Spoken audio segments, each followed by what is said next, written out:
So let's continue. Now I'm going to present the example. We're going to finish the example of the XOR using backpropagation neural network.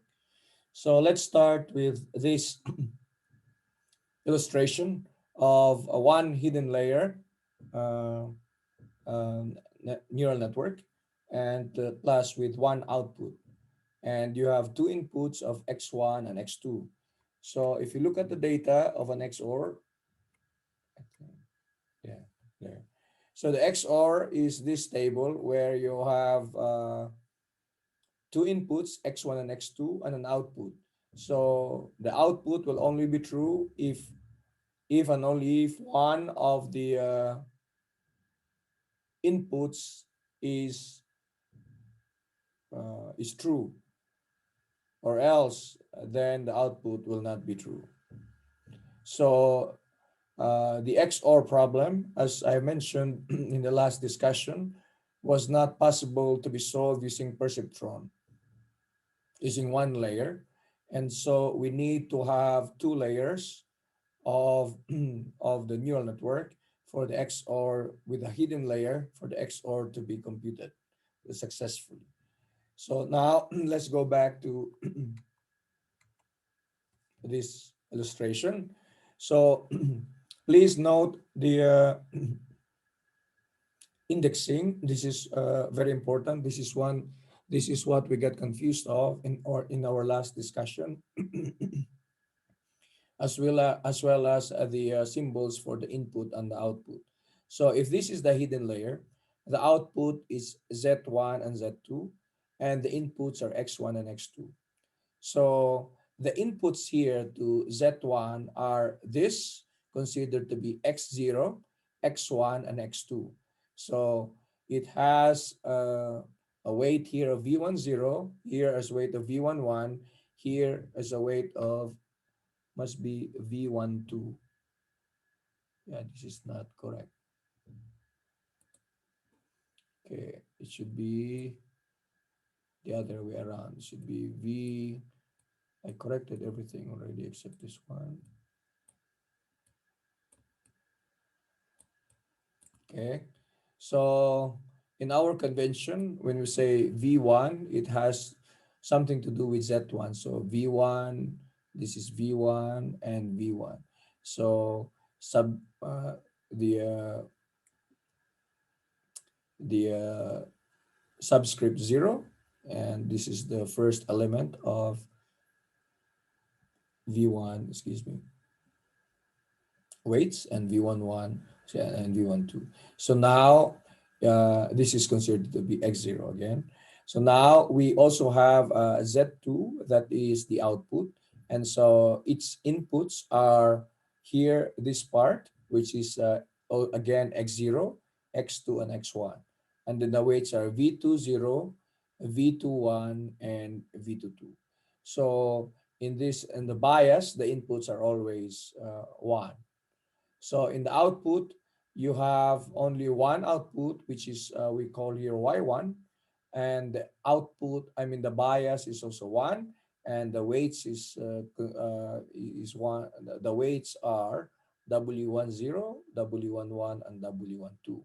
So in this layer, in the output layer, the inputs are Z1 and Z2. It has two inputs plus one bias. So in total, three inputs and one output. So we have to remember that. So again, in this as shown here, this is the input layer, this is the hidden layer, and the output layer. So we use sigmoid function instead of the normal perceptron. We use sigmoid function to detect the to get to as the decision making, uh, we call it a threshold, where you're going to decide whether it will be 0 or 1.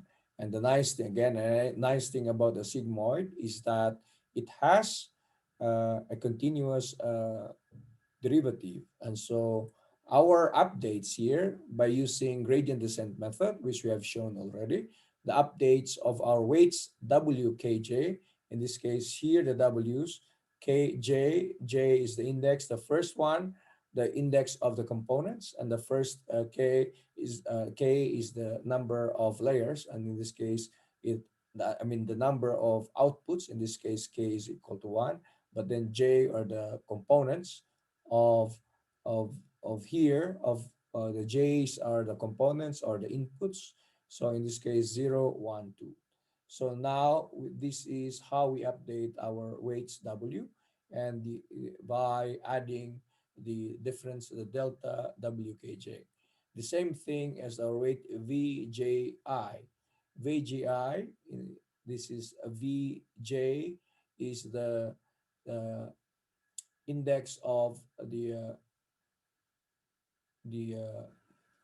output neuron, which is in this case Z1, for example, and then I are the index of the inputs. So you have input 0, input 1, and input 2. Uh, and so you can also update the delta, the VJI with a delta VJ. So please, students, please be mindful that I corrected some of the indexing from last slides because uh, I didn't follow the author that I adapted the slides from, because it is harder to, it can be confusing. So that's why there was some difficulty from our last meeting. And so now I created my own indexing so that we can understand them better. So things will become clearer as we discuss the example. I always say that. I'm sure this one will be a lot clearer now because I corrected already the indexing, and so, as well as the labeling of the outputs. And so here one thing that you have to consider in mind, and is that the delta of the weights, just like this one, the delta of the weights, WKJ, and the delta of the weight, delta VJI, are a function of alpha, which is the step size or the learning rate, times a delta J and its input Xi. So in this case here, as I mentioned, that the inputs on the hidden layer are X, this one X1, X2, as well as this X0. That's the input Xi. The same thing as here. For the delta of WKJ, you have alpha, the learning rate, and you have the delta KJ, you have delta J here, as well as the inputs to the output layer. The inputs are Z1 and Z2. Okay, so there's analogous for terms for the delta of the weights. Okay, the difference is that here in the output layer, the delta K is this part, okay, which is the output. This is the derivative, the output minus, I mean, times the error. This is the target minus the output, okay, multiplied by the input, of course.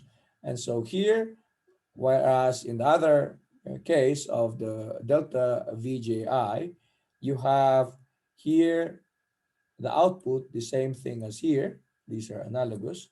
That's the output of that layer. That's the output of the hidden layer, multiplied by the summation of this one. Delta K, which is delta K computed here, multiplied by double KG, multiplied by the input.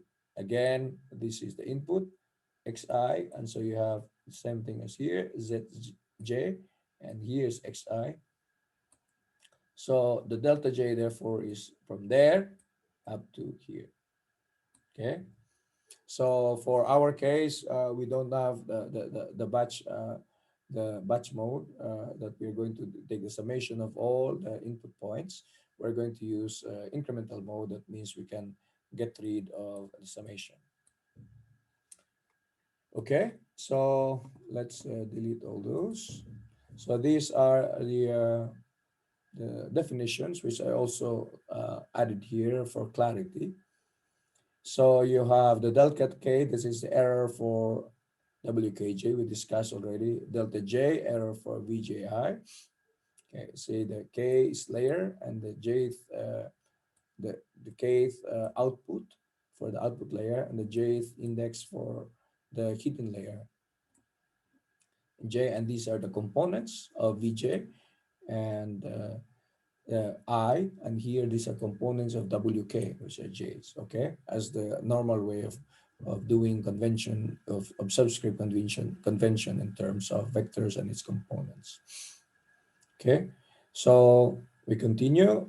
So the for the first index, just want to emphasize the first index for the weight is 0, Vj is 0, and Wk is 0. There's always that weight that is multiplied by the bias. I is the input of the index of the input data, J is index of hidden layer, and K is the index of output layer. Okay, so for doing backpropagation method, the first step is to compute everything in a feed forward manner from the input to the hidden layer to another hidden layer up to the output. And so we compute the output, and after computing the output, we backpropagate. From that, we take the delta of the weights and the delta of the weights here. And so eventually we adjust the weights on the last step. So this was the Boolean function, which I mentioned already, the, the logic of it, and the inputs uh, to the output layer are Z1 and Z2. And then there's also the input to the hidden layer are X1 and X2. So the output of Z1 will be V1 multiplied by X. Uh, we discussed that one already. Z2 is V2 is a function of of the vector V2, the weights V2 multiplied by the input X. Okay, and for again, these are the weights multiplied by the input as a function of the output Z1, and weights multiplied by the input as a function of the output Z2. So the output of Y1 is the same thing. The weights, which are W's, multiplied by the input. This one should be W1 times Z. Okay, so uh, so now these are the I just repeated the weights equations.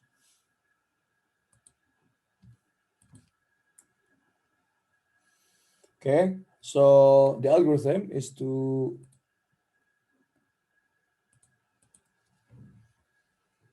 so now we are already familiar with our the model of the neural network and how the indexing are being done. So this is should be correct now. So this is V10, V11, and V12.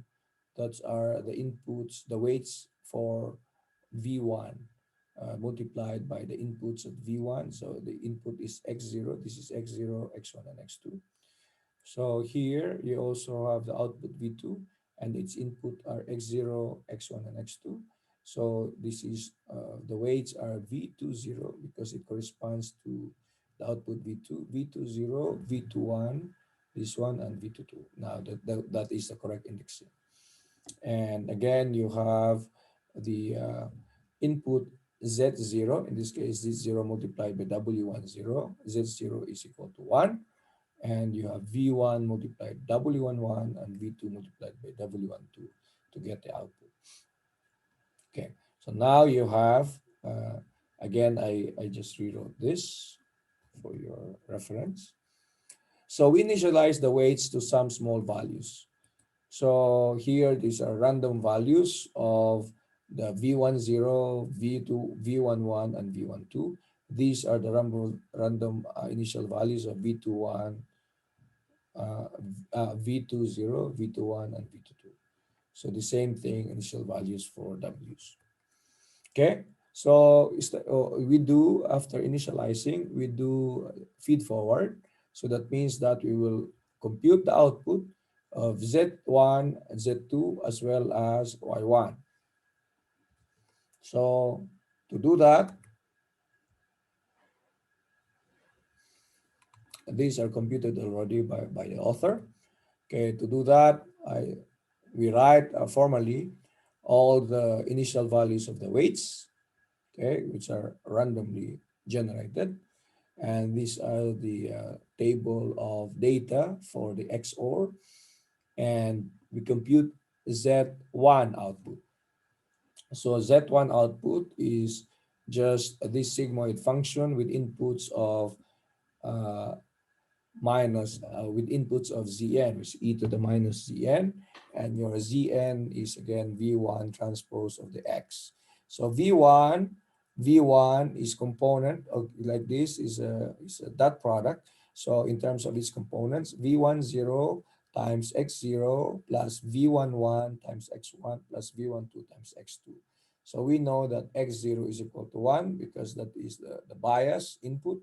So these are just substituting the values from what is given. On our input, we are using the input, the first, this input. X1 is equal to 0, X2 is equal to 0, and the output is 0. So that Z1n, and then you put that into the sigmoid function. So you have 0.43. So we repeat the process. Again, X0 is 1, X1 and X2 are all 0, and V20, V21, and V22 are initialized values. And so we get Z2 output here. So we repeat with Y1. So in this case, W, okay, this is not X, but this should be Z or Z, as you're familiar with. So W1 times Z. Okay, so now you have the components are W10, W11, W12. These are initialized. And again, Z0 is equal to 1.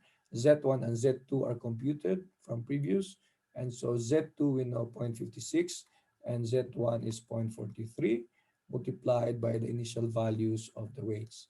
So Y in 1 is equal to this value. And so we put that as the input to the sigmoid function. And so the final output is 0.42. Now we arrived at the final output. And so after this, we completed the feed forward. After this, we're going to do the correction for the weights. So for the output layer, we have this delta K. Those are the equations that we already derived. Keep on showing. And so you have, we compute first the delta K to compute for the delta WJ, WKJ. The same thing, we compute the delta J, the delta J to compute the delta of VJI. Okay, so these are the computations from the author, and so we just do our own calculation. So for the output layer, you have delta K. Okay, so remember that output layer you have delta K, and the hidden layer you have delta J.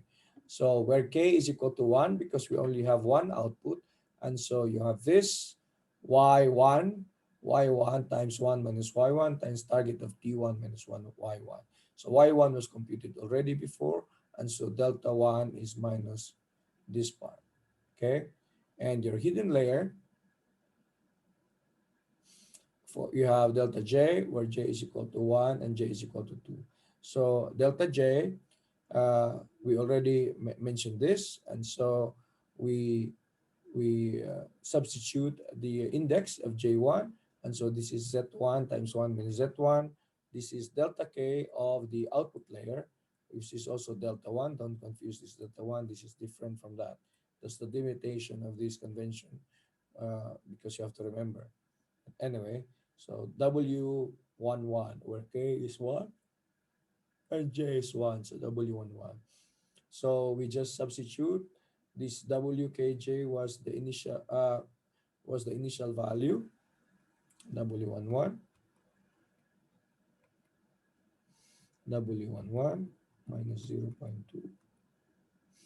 And then delta 1 was computed here, and Z1 and Z1 was also computed from here, 0.43.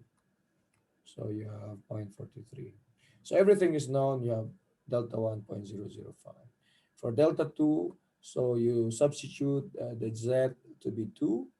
And again, this one is delta 1, which is computed here, times W12, which was initialized. W12 is zero point 0.3. W12 is zero point 0.3. So now you have the delta 2, this value, which is the same as the values here.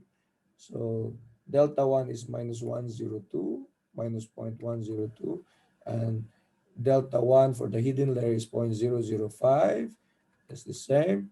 And delta 2 for the hidden layer minus 0.007 is correct. So now we calculate the increments. So the increment is delta J1 is equal to this one. We know this. Okay. So alpha of delta 1, which is that index, and then J. We already mentioned that in here. So this is the delta WKJ. Okay. So where is that? Exactly. Delta WKJ is alpha delta K times ZJ. So the input is ZJ. And so all we need to compute is that the delta of that layer, of that hidden layer. So we have the delta of the hidden layer, which is this computation. We know this already. And so now we have delta of the big delta of the WJ1, which is this one, delta 1 multiplied by the input. Okay, so here delta W1, this should be W, uh, because this is KJ. Okay, anyway, so this should be delta of WKJ, K and J. Okay, where your J is some index from 1 to 2 and your K is 1. So W1, W11, W12. So here should be W10. So alpha delta 1, where Z0, where your Z0 is equal to 1. Okay, this is Z0. Same thing here, this is X0 and this is X0. Okay, there's some, be careful because it's the indexing that will confuse you. So now we will be able to solve the delta Kj here. And so the delta Vji in our convention is delta alpha of delta Jxi is the input. Again, this is Vj0. So Vj0, remove this, will be times, this is alpha, excuse me, delta J times X0. Okay, so now you can compute this. So all you need to do is we assign our alpha to be 1. So all we need to do is that for the delta, to the V, Ji, and delta W will be small delta multiplied by the input. So that's why here V11 is small delta 1 multiplied the input X1. Big delta V10 is equal to alpha, which is 1, and then delta J, where your delta 1 has been computed as this one. Delta 1 is 0.005. 0.005. How come this one is negative? Delta 1 is positive. So let's check that one. 0.005. It should be positive, not negative. Okay. So anyway, so because here, you see, this is a positive number. This is negative number times negative. That's positive, so that should be positive. So there's something wrong with the example. Anyway, so now that's the delta 01, delta 1, delta V10, delta V11, and delta V12. Again, you will have delta 1, okay, delta 1, and we will follow.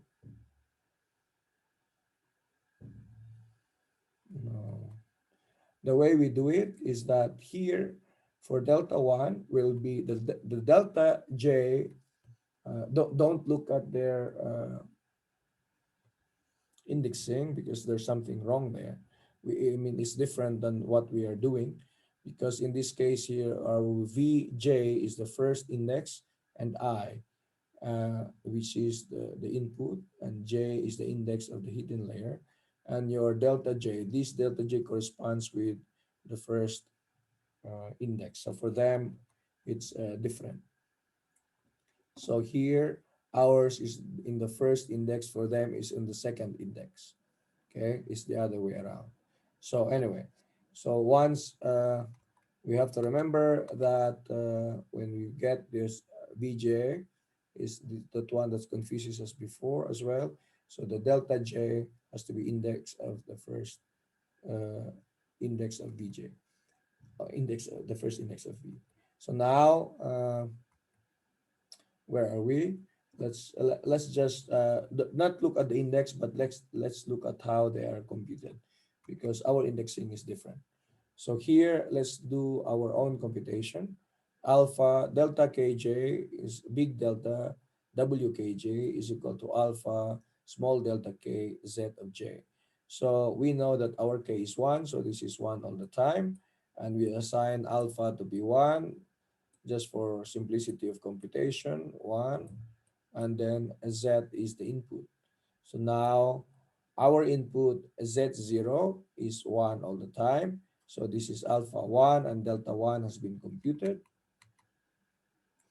Delta 1 is minus 102 minus 102 multiplied by Z0. This is Z0, this is 1, which is the bias input. And this is the result, minus 102. So when you have j is equal to 1, so now you have j is equal to 1. So W1, 1. So W11 is, again, this is alpha, this 1, because it's K 1 all the time, and Z1. What is Z1? Z1 has been computed. Z1 is 0.43. Okay, so 0.43, and then delta 1 has been computed for the delta 1 of the output layer. Delta 1 minus 0.102 minus 0.102 multiplied by alpha. This is 1, and this is the result. So when your j is equal to 2, so k is equal to 1, so 2, so W12. So the delta 1 will be the same as 1 there, and Z2 is the input, Z2 the same as this one, and so this index and that index, delta 1 is the same. All you need to do is change the input to that value. It was minus 43, and our computation of Z2 is Z2 is 0.56. Okay, 0.56, and that's it. Okay, so all you need to do is that K, because these are constant, so remain the same. So only the inputs are changing. In this case, 1, 0.3, and 0.56. So for the hidden layer, we use, again, please take note of the indexing VJI and alpha and delta J and XI is the input. And so if, as you can see, this for J is equal to 1, so this, the first index is constant. So delta 1 remains the same. So everything else are the same except for the input X0. So X0 in this case, because this is the bias, that's 1, and the rest are 0. Okay, and this is 0.005. That's different from the example in the book, in the slides.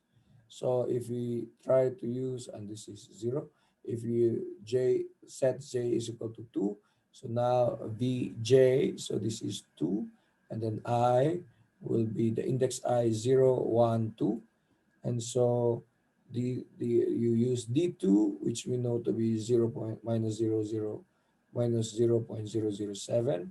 So everything else will remain the same except the inputs. So now input is 1, is the bias input, and then 0, 0. So these two elements are 0, and this one is not 0. Okay, so the first pass of the weights, okay, we're going to add. So these are the results in the example. But when we add it ourselves, so the initial value were initialized randomly from the we showed it on the table. These are initial values of the weights. And then after initial values, we're going to correct it with the delta W's, deltas that we have computed, that delta W0, delta W11, delta W12. So these are all computed previously, and so we update our weights. And so these are the values. The same thing here for VJI. So you have VJ, J is equal is from 1 to 2. So you only have two sets, V1 and V2, and then you have three inputs, 0, 1, 2. And so we have V1, 0, which was computed, delta V1, 0, delta, okay, this is not correct, delta V1, 1, and delta V1, 2. The same thing here because it was repeated. Okay, so we just substitute the values that we computed before. So these are all zeros, and so this remained like that. And then this is 0.005. You add it. Okay, now the same thing here. The rest of them are 0. V21 and V22 are 0. And these remain the same. And your V20 is corrected. Okay, so about 500 iterations. Uh, these are the final weights of the neural network with one hidden layer. So for you to be able to determine whether the XOR example is working, then use different inputs and check whether the output will be the expected target value. Okay? If the expected all the target values are achieved in all the inputs, then your neural network is the correct model. If there's something wrong, then that means it is not a correct model, or maybe it didn't converge properly. Somehow you need to address that until your target is now correct. So, but then of course, especially for real world data, okay, it's hard to have, it's almost impossible to have 100% accuracy. So as long as your weights, if you correct them, eventually after 500 iterations or 10,000 iterations, if you want, it will result into the weights that will classify all the inputs, all the inputs uh, in the data, will classify all these inputs into an output that that agrees with the target value. Okay, it may be in some point not exact, but to a certain extent, there's already an acceptable tolerance that the accuracy of the output can be considered to be reliable. That's all. Okay, thank you and good luck on your long test 2.